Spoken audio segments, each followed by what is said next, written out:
पकड़े रहिएगा।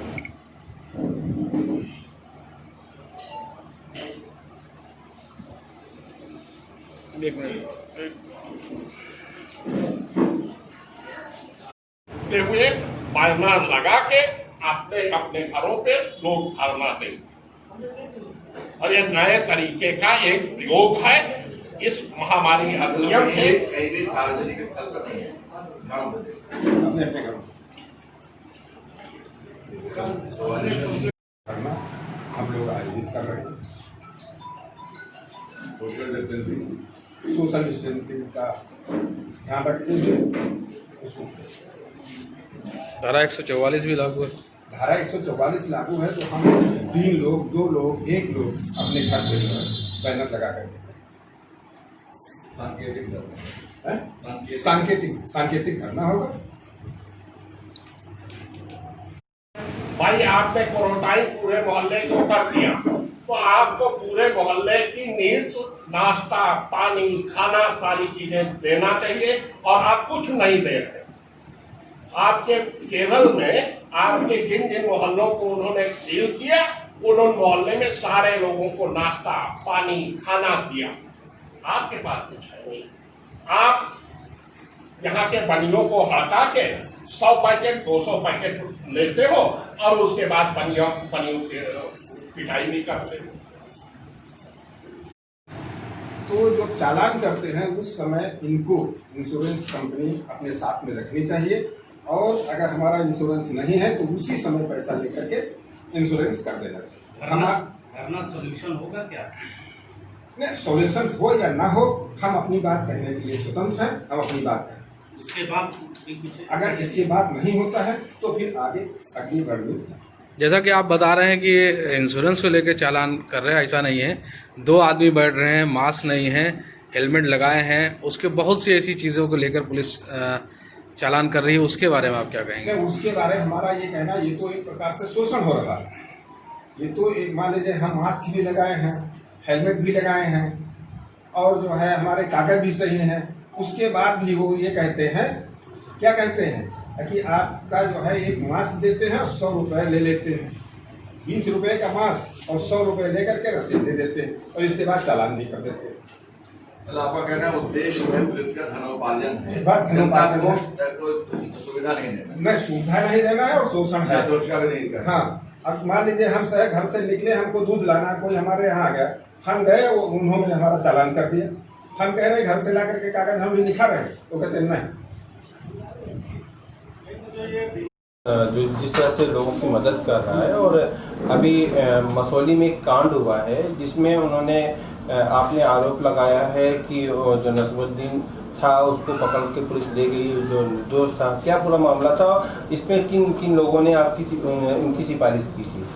देखिए, ये 11 मई का मामला है। नसरुद्दीन अंसारी पसमानदा मुस्लिम समाज के जो है जिला अध्यक्ष हैं बाराबंकी, और वो एक समाज सेवी हैं। अभी कोरोना में उन्होंने बहुत मदद की लोगों की, आर्थिक तौर पर, राशन, फल। उनका गांव बांसा है, वहाँ से प्रधानी का चुनाव भी पिछली बार लड़े थे, और प्रधानी का चुनाव फिर आ रहा है। कुछ मतों से पिछली बार उभार गए थे, इस बार चुनाव फिर आ रहा है। चुनावी रंजिश को लेकर कुछ लोगों ने मसौली पुलिस के साथ साठगांठ करके हमारे जिलाध्यक्ष को बंद करा दिया। उनको 2:45 पे वो एक गाँव में मिट्टी में गए हुए थे, वहाँ से पुलिस उनको उठा लाई। तो 3:15 पे उनके भाई ने आईजी महोदय को और डीआईजी महोदय को दोनों को फ़ोन करके और व्हाट्सएप पर चिट्ठी भेजकर अवगत कराया कि हमारे भाई को मसौली पुलिस उठा ले गई है, और ऐसा न हो किसी गलत मामले में फंसा दे। 6 बजे उसके बाद भी पुलिस ने नहीं छोड़ा। हम भी गए वहाँ पर, थानेदार बताने से इनकार कर रहा था कि किस मामले में लाए हैं इनको। 6 बजे माननीय मुख्यमंत्री जी को मेल की गई। उसके बाद भी शाम को 7:15 पर पुलिस ने 150 ग्राम मार्फिन पर्ची दिखाकर उनका चालान कर दिया। हम ये चाहते हैं कि इसमें जांच हो जाए, और 3:22 पे नसरुद्दीन अंसारी ने अपने भाई को फ़ोन करके अवगत कराया कि थाने पे 20 लाख रुपया मांगा जा रहा है, अगर 20 लाख रुपया वो दे दें तो हम छूट जाएंगे। ये रिकॉर्डेड बातें हैं, और इसका रिकॉर्ड भी है। 31 सेकंड अपने भाई से नसरुद्दीन अंसारी ने बात की है। हम ये चाहते हैं कि नसरुद्दीन अंसारी के मोबाइल की लोकेशन उस समय चेक की जाए कि जब अपने भाई को उसने फ़ोन किया था या 2:45 पे उनकी लोकेशन क्या थी और वो गिरफ्तारी करने वाली पुलिस टीम जिसने 7:15 पे गिरफ्तारी दिखाई वो 7:15 पे कहाँ थे। अगर उन लोगों के लोकेशन विभिन्न जगहों पर हैं तो ये साबित होता है कि ये फर्जी गिरफ्तारी दिखाई गई है। आज सांसद और विधायक जिस तरह से उनकी सत्ता भी है, बीजेपी के सत्ता भी है, जिस तरह से उन्होंने अपनी एजेंसी पे पुलिस पे जी का मैं धन्यवाद देता हूँ और माननीय सांसद जी ने हमारे अनुरोध पर हमने उनको अपने पत्र लिख के दिया और अनुरोध उनसे किया कि इस मामले को आप देखिए, तो उन्होंने माननीय मुख्यमंत्री जी को चिट्ठी लिखकर लोकल पुलिस से नहीं किसी और अन्य एजेंसी से जांच कराने को लेकर चिट्ठी लिखी। माननीय बैजनाथ रावत जी ने चिट्ठी लिखी, माननीय राम नरेश रावत जी जो एमएलए हैं, शैलेश कुमार सैलू ने, ये 4 लोगों ने हमको चिट्ठी लिखकर मुख्यमंत्री को भेजा और उत्तर प्रदेश के पुलिस डीजीपी को भेजा कि इस मामले को संज्ञान में लेकर और जांच किसी अन्य एजेंसी से कराकर निष्पक्ष जांच होनी चाहिए।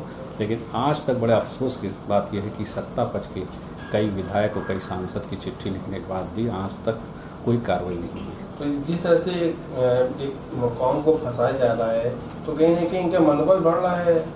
बिल्कुल मनोबल बढ़ रहा है। फतेह अली खान को मसौली पुलिस ने फंसा दिया और जुनेद नाबालिग लड़का था उसको जैतपुर पुलिस ने फंसा दिया। वो स्कूल गया हुआ था, स्कूल से आया और उसको यहाँ से पुलिस ने उठाकर सिटी कोतवाली से जैतपुर उसके घर वाले रात में मिसिंग के FIR करा रहे हैं और सुबह पता चल रहा है कि जैतपुर पुलिस ने 300 ग्राम मार्फिन में भेज दिया। अगर इस तरह के मामले बराबर पुलिस कर रही है, जितने NDPS के केस हुए हैं लगभग सब फर्जी हैं, इसकी एक कमेटी बनाकर जांच कराई जाए और जो भी फर्जी मुकदमे हैं उनको वापस लिया जाए और इनको न्याय मिले और जो दोषी पुलिस वाले हैं, अधिकारी कर्मचारी हैं, उनके खिलाफ कार्रवाई होगी। ऐसा कहा जा रहा है कि 18 लाख रुपए मसूरी पुलिस ने लिया भी है। वो कई मामले बराबर पैसा ले रहे हैं, कोई ऐसा मामला ये कोई नया नहीं। मसौली पुलिस जो है तो हमारा ख्याल जिले में सबसे ऊपर चल रही है। उनके पैसा लेने के चर्चे कई हैं, एक ही मामला नहीं कई मामले हैं। बल्कि जहाँ तक हमें पता चला कि पुलिस को पैसा लेने के बाद आपस में बंटवारे में झगड़ा हुआ है। एक जो 28